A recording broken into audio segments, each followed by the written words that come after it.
Mahalaga ang pagiging stoic ng isang leader o pangulo dahil ang stoicism ay nagtuturo ng pagpapahalaga sa tamang pananaw, pagpapakatao, at pagkakaroon ng kontrol sa emosyon at reaksyon. Sa isang leader, ang mga katangiang ito ay makakatulong upang manatiling matatag at maayos ang desisyon sa kabila ng mga pagsubok at presyon. Ang pagiging stoic ay tumututok sa pagpigil ng labis na emosyon tulad ng galit, takot o kaligayahan na maaaring makaapekto sa mga desisyon.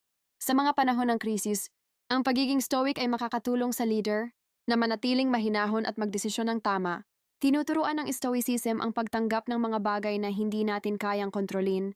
Kaya naman ang isang leader na may ganitong pananaw ay mas madaling makakayanan ang mga hindi inaasahang pagbabago o hamon.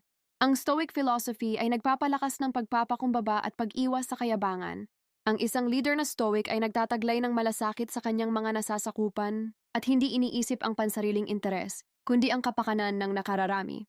Sa pagiging Stoic, natututo ang isang leader na magtiis at maging matatag sa kabila ng mga hamon.